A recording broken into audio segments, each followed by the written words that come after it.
warahmatullahi wabarakatuh. Sebelumnya saya mengucapkan terima kasih yang sebanyak-banyaknya kepada Kepala SIP Negeri Patloka, Bapak Sri Agung Suparman yang telah memberikan support. Kemudian terima kasih juga kepada Bapak Ibu Guru dan staf TU yang telah memberikan kesempatannya, memberikan waktu untuk mendengarkan pengibasan, penyebaran, pemahaman dan penerapan pengalaman budaya positif yang ada di sekolah. Jadi selama 2 bulan terakhir ini saya belajar di guru bergerak dan ini modul 1.4. Oke, perkenalkan dulu saya Rizno, dalam guru bergerak angkatan 9 dari SMP Negeri 4 Penokal, Kabupaten Penokal Abang, Pematang Kiri. Oke, baik, terima kasih. Nah, jadi penerapan budaya positif itu ada yang namanya konsep inti yang harus kita lakukan. Ya, yang pertama ada perubahan paradigma belajar, kemudian disiplin positif, nilai kebajikan, motivasi perilaku manusia, kebutuhan dasar manusia, sisi kontrol guru, keyakinan kelas, dan yang terakhir segitiga restitusi. Ini adalah perubahan paradigma pembelajaran mengenai teori kontrol. Perubahan paradigma pembelajaran ini merupakan pergeseran antara stimulus respon menjadi teori kontrol. Nah, pembelajaran dirancang berdasarkan prinsip pembelajaran yang berpihak kepada murid dan berdiferensiasi, sehingga setiap murid akan belajar sesuai dengan kebutuhan dari tahap perkembangannya untuk menjadi manusia yang bisa meraih keselamatan dan kebahagiaan yang setinggi-tingginya di masa depan nanti. Itu kita akan mengubah paradigma yang positif stimulus respon menjadi teori kontrol.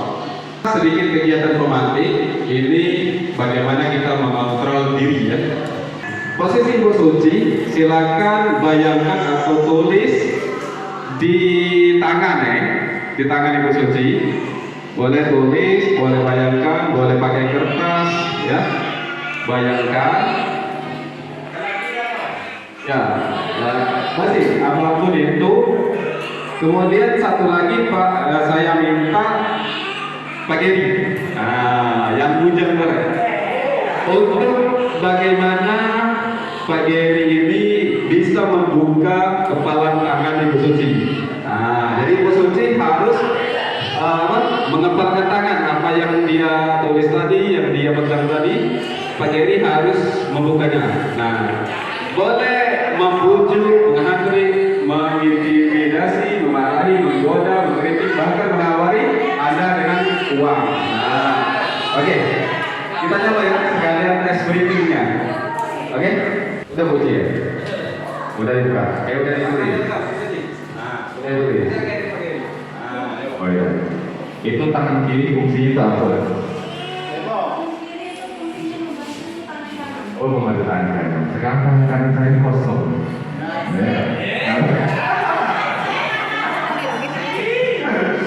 Kalau dibuka sebelah ini ada yang pasangan. Tidak punya pasangan. Nah, sekarang ini pasangan mau tidak membuka tangan untuk pasangannya ini? Kalau kira-kira saya pasangkan dengan tangan. Coba dibuka dulu. Untuk pasangan ini tidak lengkap karena cuma sebelah. Saya butuh tangan kiri untuk melengkapi.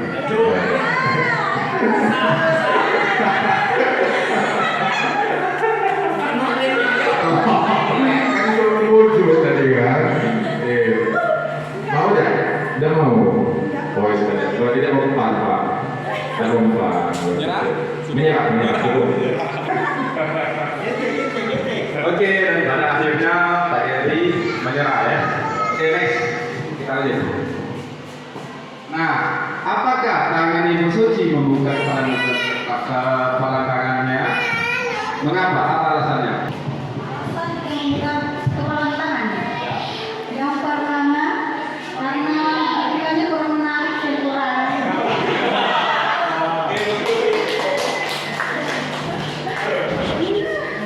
Yang kedua, karena bagi saya itu memberikan sesuatu itu tidak mudah ya.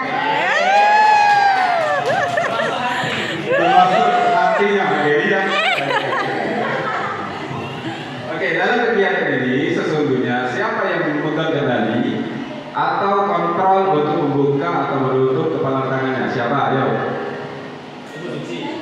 Ibu Suci ya.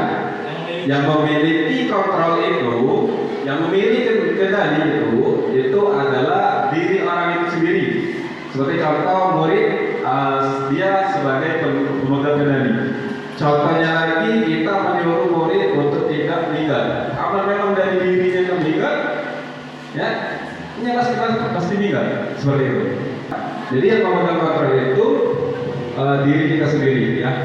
Coba tarik mas dulu langsung ke pendekatan teori kontrol, ya. Ini adalah stimulus respon ke stimulus ke teori kontrol. Kalau teori kontrolnya kebutuhan kita itu berbeda dan selanjutnya ya semua orang melihat hal yang sama, tapi kalau di dalam diri itu gambarannya berbeda. Oke, lanjut. Oke, kita ke materi yang kedua adalah disiplin positif. Nah, disiplin positif merupakan salah satu cara penerapan disiplin yang bertujuan untuk menumbuhkan kesadaran serta memberdayakan peserta didik tanpa imbalan atau reward, ancaman atau hukuman. Jadi kita akan memberdayakan peserta didik kita untuk tidak ada imbalan, ancaman atau hukuman. Tujuannya menciptakan peserta didik yang memiliki disiplin diri, ya, sehingga mereka berperilaku mengacu kepada nilai-nilai universal dan memiliki motivasi intrinsik dalam perubahan perilaku ke arah yang lebih baik. Seperti itu. Oke, lanjut. Jadi tujuan kita untuk mengubah murid ke arah yang lebih baik. Apa nilai universal itu? Ini adalah beberapa contoh nilai kebajikan universal, yaitu keadilan, keselamatan, tanggung jawab, kejujuran, rasa syukur, berprinsip, integritas dan lain sebagainya, ya. Masih banyak lagi, ya. Oke, lanjut. Nah, kemudian kita akan membahas tentang motivasi perilaku manusia. Nah, di dalam motivasi perilaku manusia ini ada yang dari luar dan ada yang dari dalam, atau motivasi ekstrinsik dan motivasi intrinsik. Kalau motivasi ekstrinsik itu menghindari ketidaknyamanan atau hukuman. Jadi seorang murid itu dia patuh dengan kita itu untuk menghindari ketidaknyamanan atau hukuman. Itu kalau motivasinya dari luar, ya, dari ekstrinsik. Kemudian untuk mendapat imbalan atau penghargaan dari orang lain, imbalan seperti itu. Kalau motivasi intrinsik itu untuk menjadi orang yang mereka inginkan dan menghargai diri sendiri dengan nilai-nilai yang mereka percayai. Nilai-nilai itu adalah nilai-nilai universal tadi, ya. Setelah kita mengetahui motivasi dari luar dan dari dalam tadi, kita akan membahas hukuman, konsekuensi, dan restitusi. Apa itu hukuman? Hukuman itu sifatnya secara tiba-tiba. Contoh, kalian lihat murid terlambat, jadi langsung kalian hukum. Nah, silakan baris di lapangan di depan tiang bendera selama 1 jam. Itu termasuk hukuman. Kemudian konsekuensi. Nah, konsekuensi ini sifatnya terarah atau disepakati. Murid tapi tetap dibuat tidak nyaman. Contoh, ada murid yang menumpahkan air gelas di meja guru, maka dia berinisiatif untuk membersihkan sendiri karena takut kena marah. Itu namanya konsekuensi. Nah, di dalam konsekuensi ini sikap guru selalu memonitor murid. Yang terakhir adalah restitusi. Restitusi adalah proses menciptakan kondisi bagi murid untuk memperbaiki kesalahan mereka, sehingga mereka bisa kembali pada kelompok mereka dengan karakter yang lebih kuat. Ini menurut dosennya. Kemudian kebutuhan dasar manusia. Kebutuhan dasar itu unsur yang dibutuhkan manusia dalam mempertahankan keseimbangan fisiologis maupun psikologis yang bertujuan untuk mempertahankan kehidupan maupun kesehatan. Contohnya apa? Kebutuhan manusia bertahan hidup. Bertahan hidup contohnya makanan, pakaian, ya. Kemudian kasih sayang. Kasih sayang contohnya diterima, berbagi, dianggap, seperti itu, ya. Kemudian penguasaan. Penguasaan ini harga diri, keinginan, untuk dianggap kepemimpinan, kemudian kebebasan memiliki keinginan mencoba hal baru, kesenangan bermain, humor, antusiasme. Nah, kalau kita kaitkan dengan murid, seperti contoh kebebasan, mereka selalu ingin keluar kelas.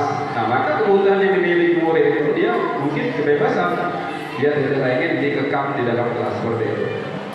5. Posisi kontrol guru. Nah, ini yang penting di dalam penerapan seorang guru. 5 posisi kontrol guru ini sangat penting kita miliki agar terciptanya suatu budaya positif di lingkungan sekolah.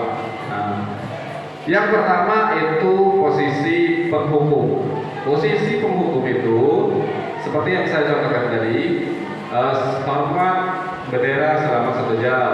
Jadi itu secara tiba-tiba ya. Kemudian membuat rasa bersalah. Kemudian sebagai teman, ayo dong ikut aturan sekolah. Ya sudah tak apa-apa, lain kali jangan diulangi lagi ya. Kemudian pemantau, kamu melanggar peraturan sekolah. Nah, kamu tahu konsekuensinya. Nah, setelah ini beli ya, jangan diulangi lagi. Nah, kalau ini contoh siswa yang tidak memiliki atribut. Posisi manajer, apakah kamu tahu kesalahan kamu?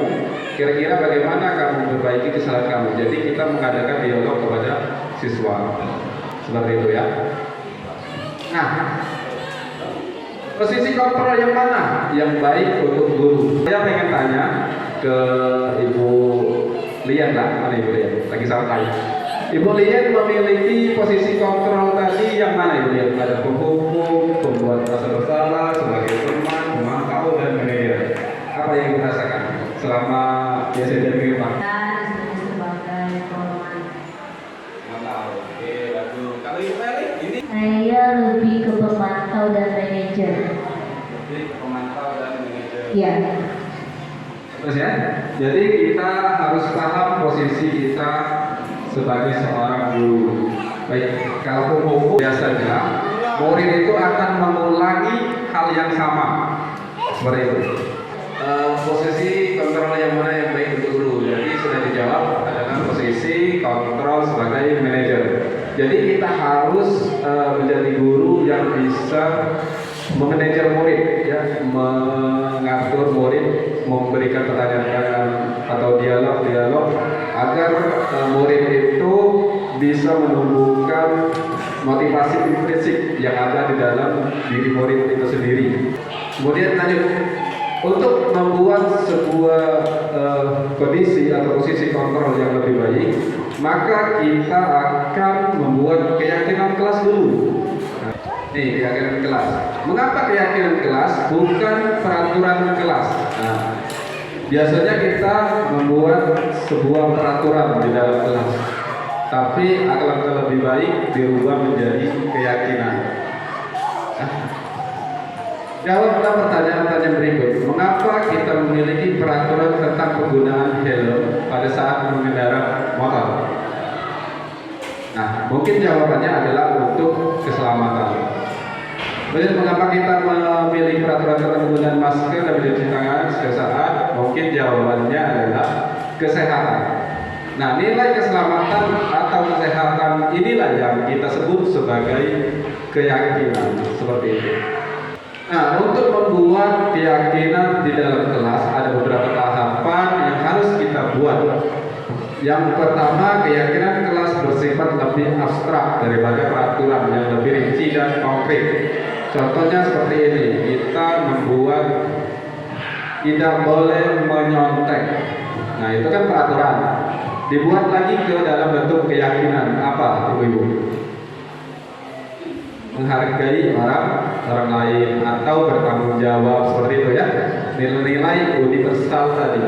Kemudian keyakinan kelas berupa pertanyaan-pertanyaan yang universal tadi ya, dibuat dalam bentuk positif, tidak terlalu banyak agar mudah diingat, sesuai kondisi kelas dan sekolah sehingga mudah diterapkan. Semua warga sekolah atau kelas dilibatkan dalam pembuatan keyakinan kelas. Seperti itu.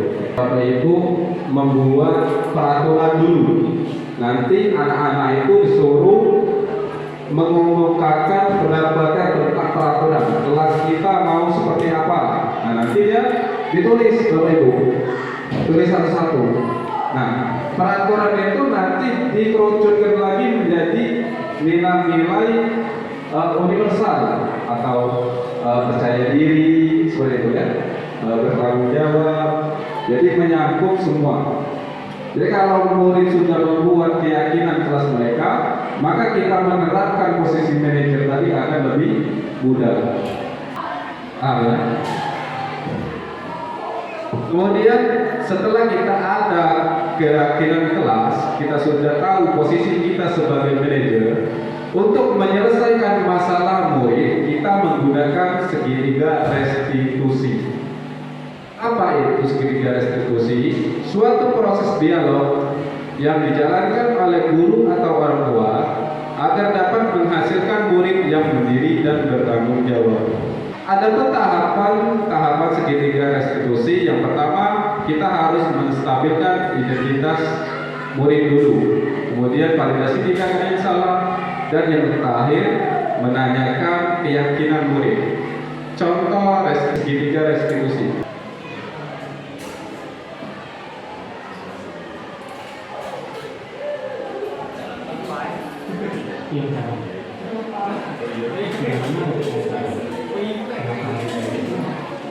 So banget. Masa aku dikatain seperti ini? Apa? Ya aku marah lah. Aku balik katain mereka di depan kelas. So banget. Oh begitu. Ya pasti kamu ada yang salah. Bapak juga akan marah apabila ada yang berubah seperti itu. Kemudian pada saat itu kamu melakukan apa? Ya saya langsung matain mereka lah Pak. So banget. Saya bentak-bentak dia depan teman-teman lain. Oh begitu. Pasti kamu melakukan seperti itu karena suatu alasan tertentu kan? Iya lah. Maksud saya diam saja Pak. Ya saya bela diri lah. Maksud saya dituduh Kamina. Ya wajar lah. Mempertahankan harga diri itu sesuatu yang perlu dilakukan. Untung kamu tidak begitu gagal lagi. Hanya meminta-minta. Iya Pak. Untung saya masih bersabar dan hanya meminta saja.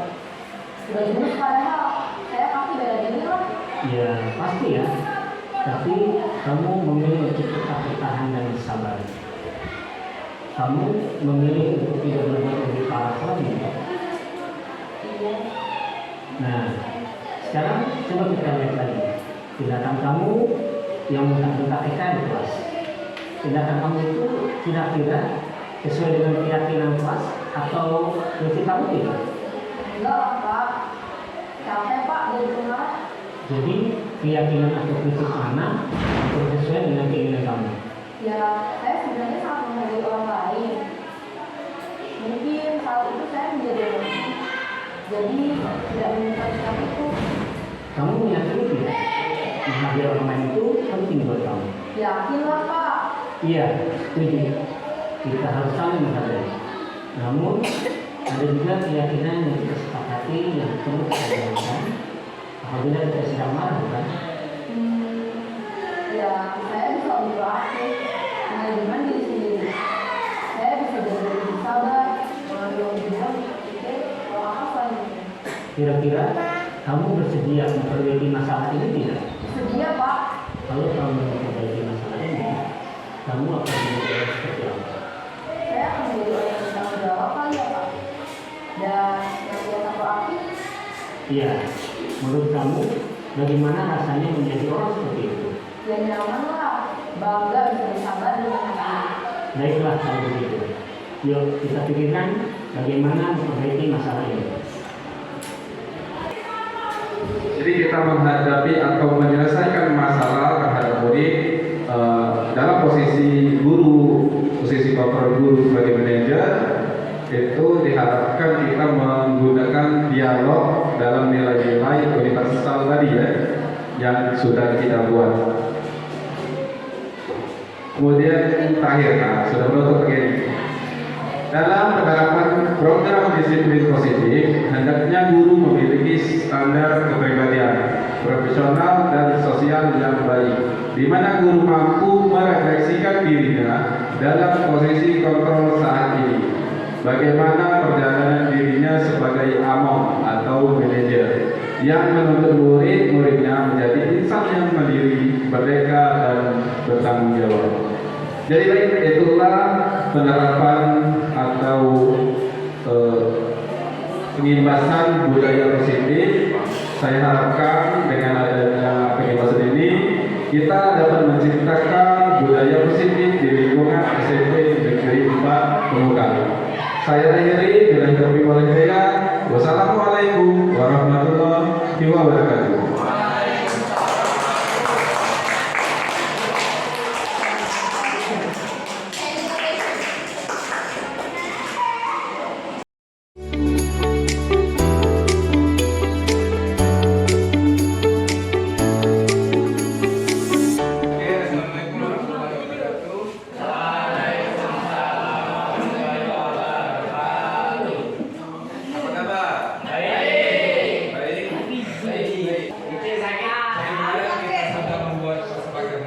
Akan kita rubah menjadi keyakinan kelas. Apa keyakinan kelas? Mengapa harus keyakinan kelas? Contohnya seperti ini. Ada peraturan di sekolah, kalian boleh memakai masker. Ada nggak? Ada kan? Nah, di peraturannya memakai masker. Keyakinan yang kalian pegang apa? Kalian pegang apa keyakinan? Apa? Kesehatan. Artinya kalian memakai masker itu untuk kesehatan. Itu nilai keyakinan yang akan kalian ambil. Biar apa? Biar kita tercipta budaya yang positif. Contoh, kalian mau kelasnya tidak ribut. Keyakinan yang kalian pegang apa? Saling menghargai. Benar? Kalau orang yang ribut sendiri tadi berarti tidak menghargai guru, artinya tidak menghargai teman yang lain. Berarti kita harus tanamkan keyakinannya ke dalam diri mereka. Ke dalam diri kalian itu harus ada keyakinan. Jadi kita hari ini akan membuat keyakinan kelas. Contoh, kalian mau kelas kita tidak ada yang mencontek. Keyakinan harus ditanamkan apa? Yang harus benar-benar apa? Tidak boleh mencontek, tidak boleh ribut, tidak boleh tidak boleh keluar kelas saat pelajaran, tidak tepat waktu. Itu kan namanya peraturan atau kesepakatan kalian ya. Kalian mau apa nanti? Baru kita ubah ke bentuk kalimat keyakinan yang bisa kita tanamkan ke dalam diri kalian. Kalian yang membuat, paham enggak? Nanti kalian kasih kertas kecil-kecil ini, kalian buat, kalian mau apa di dalam kelas kalian ini, ya?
Keyakinan kelas di dalam kelas 9B.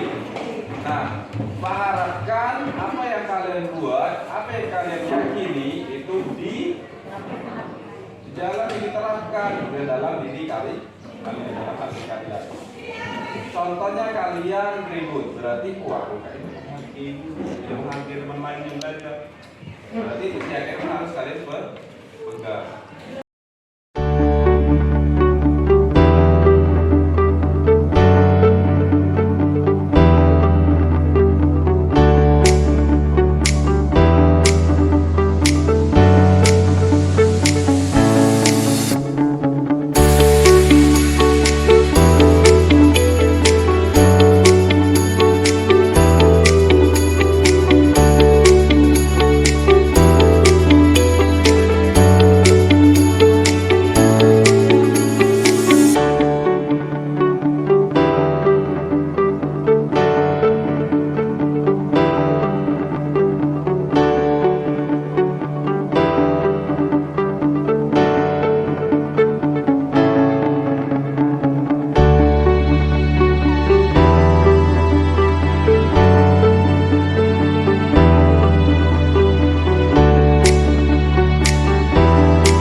Assalamualaikum warahmatullahi wabarakatuh. Perkenalkan, nama saya Suci Apriani dari kelas 9B. Saya senang membuat keyakinan kelas 9B. Kasih ya. Assalamualaikum warahmatullahi wabarakatuh. Perkenalkan, nama saya Yun Aktasari dari kelas 9B. Terima kasih kepada Pak Regis telah membuat keyakinan kelas 9B. Terima kasih, bye-bye.